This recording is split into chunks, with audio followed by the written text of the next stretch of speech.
အားလုံးပဲမင်္ဂလာပါခင်ဗျာဒုတိမိတ်ဆွေများအားလုံးကိုစိတ်နှပြကျမ်းမာချမ်းသာကြပါစေခင်ဗျာကျွန်တော်ရဲ့ channel လေးကနေကြိုဆိုလိုက်ပါတယ်ကျွန်တော် channel လေးကို subscribe မလုပ်ရသေးလဲ subscribe လေးနှိပ်ခဲ့ပေးလို့ရပါတယ်ခင်ဗျာဗီဒီယိုလေးတွေမှာ like လက်မလေးတွေနှိပ်ခဲ့ပေးဖို့လည်းတောင်းဆိုပါရစေခင်ဗျာအခုဒီဗီဒီယိုလေးကတော့17ရက်17လ2024တနင်္လာနေ့အဖွင့်နေ့မနက်ပိုင်းအတွက်ကျွန်တော် site လေးနဲ့တင်ပြပေးတော့မှာဖြစ်ပါတယ်ဒီဘက် site လေးဖြစ်ပါတယ်ဗျဒီ site လေးကအရန်မဲ့site လေးကရိုးရှင်းလွယ်ကူလွန်းတာကြောင့်ကျွန်တော်မိတ်ဆွေကြိုက်နှစ်တက်မှတာဒါလေးကိုကန်ဆန်းဖို့ပြောပြရစီခင်ဗျာ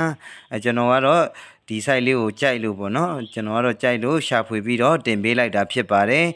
ကျွန်တော်မိတ်ဆွေများကမိမိညံလေးနဲ့ချင်းချင်းပြီးမှလုပ်ဖို့ပြောပြရစီခင်ဗျာ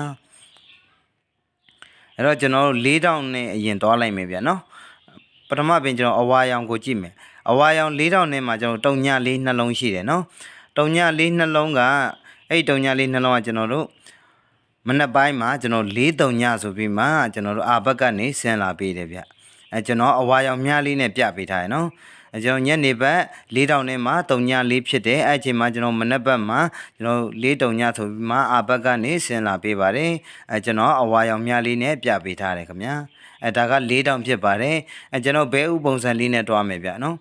ကျွန်တော်အဝါရောင်ဘဲဥထဲမှာလည်း3ညလေးရှိပါတယ်အဲ့အချိန်မှာကျွန်တော်တို့ဝါရောင်ဘဲဥထဲမှာ3ညလေးဖြစ်တဲ့ချိန်ဒီဘက်မနက်ပိုင်းမှာကျွန်တော်တို့43ညဆိုပြီးမှပြန်ဆင်းလာပေးပါတယ်ဗျနော်ပုံစံ2မျိုးလေးပေါ့နော်အဲ့တော့ဒါလေးကတော့ပထမအပင်ဖြစ်ပါတယ်ဗျာနော်ကျွန်တော်အရှိမပြောခဲ့တယ်လို့ပဲ site လေးကအရန်ကိုရိုးရိုးရှင်းရှင်းလေးပါခင်ဗျနော်ကျွန်တော်မိတ်ဆွေကျွန်တော်ကတော့ကြိုက်လို့တင်ပြပေးမယ်လေကျွန်တော်မိတ်ဆွေကနှစ်တက်မှယူတုံးမှာနော်ဒါလေးတော့အတိအကျလေးပြောပြရစီဗျာနော်ကျွန်တော်ဒုတိယအပင်လေးကိုဆက်သွားလိုက်မယ်ဗျဒုတိယပင်ကျွန်တော်အစိမ်းရောင်4000ကိုအရင်ကြည့်လိုက်မယ်နော်4000နဲ့မှာကျွန်တော်9ခွန်ရှိပါတယ်9ခွန်ကကျွန်တော်တို့ညနေပိုင်းပေါ့နော်အစိမ်းရောင်4000နဲ့မှာ9ခွန်အဲ့9ခွန်ကကျွန်တော်တို့မနက်ပိုင်းမှာကျွန်တော်9ခွန်ဆိုပြီးမှတဲ့ပဲပြန်ဆင်းလာပါတယ်ကျွန်တော်အစိမ်းရောင်များလေးနဲ့ပြပေးထားရနော်အဲ့လိုပဲကျွန်တော်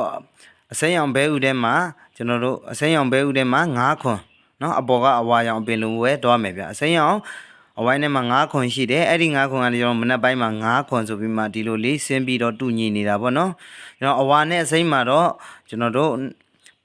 4000ရောကျွန်တော်ဘဲဥရောနှစ်ခုလုံးကတူညီတယ်ဒီအနီလေးမှာတော့နည်းနည်းကွဲပြားသွားတယ်ခင်ဗျာနော်အဲ့တော့ဘဲ4000ကပေးမလားအဝိုင်းကပဲပေးမလားဒါမှမဟုတ်ရင်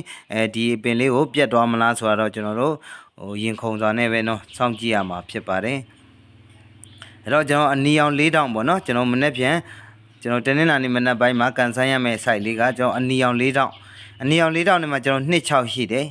အဲ့ဒီ26ကြီးကျွန်တော်တို့အပေါ်ကအဝါရောင်အစိမ်းရောင်လိုမျိုးမနက်ပိုင်းမှာကျွန်တော်ဆက်ဆင်းခဲ့ရင်ကျွန်တော်26အာမယ်ဗျနော်အာမယ်ဆိုတော့ဘာဖြစ်လို့ဆိုအပေါ်မှာတုံညလေးကနေ4တုံညဆင်းထားတယ်ဒုတိယပင်မှာတော့9ခွန်တဲ့ဆင်းတယ်အဲ့တော့ကျွန်တော်တတိယပင်မှာအာဘက်ကလည်းလာနိုင်လို့ကျွန်တော်26အာမယ်ပေါ့နော်ဒီအနီအောင်များလေးကတုံးပင်မြောက်ဆက်ပေးခဲ့ရင်ကျွန်တော်26အာတခွဲရပါပြီဒါက4000ပုံစံနဲ့တွားတာဖြစ်ပါတယ်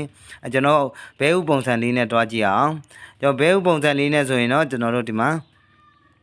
29ဖြစ်နေပါရဲ့ပေါ့နော်ဘဲဥထဲမှာတော့ကျွန်တော်အနီအောင်ဘဲဥထဲမှာတော့29ပါအဲ့တော့ကျွန်တော်တို့အပေါ်က2ပင်လိုမျိုးဘဲဥပုံစံနဲ့ကျွန်တော်ဆက်ဆင်းမယ်ဆိုရင်တော့ကျွန်တော်တနင်္လာနေ့မနက်ပိုင်းက29ပေါ့နော်29ဖြစ်ပါတယ်အဲ့တော့4000နဲ့က26ဖြစ်ပါတယ်ကျွန်တော်အနီအောင်4000နဲ့က26ကျွန်တော်အနီအောင်ဘဲဥနဲ့က29ဖြစ်ပါတယ်ဘဲပုံစံလေးနဲ့ဆင်းနိုင်မလဲတော့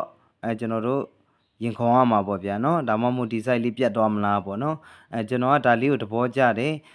ကျွန်တော်သဘောကျအတိုင်းလဲလိုက်လို့စရာမလိုပါဘူးကျွန်တော်မိတ်ဆွေမိမိညံလေးတွေနဲ့ချင်းချင်းမှာကျွန်တော်ဒါလေးကိုကျွန်တော်မိတ်ဆွေအော်နှစ်ကွက်ထဲမို့တင်ပေးလိုက်တာဖြစ်ပါရဲ့ဗျာနော်နှစ်ကွက်ထဲပေါ့နော်26အာနဲ့29အာပေါ့နော်အဲ့တော့ကျွန်တော်ဒီဘက်မှာရေးပြထားမယ်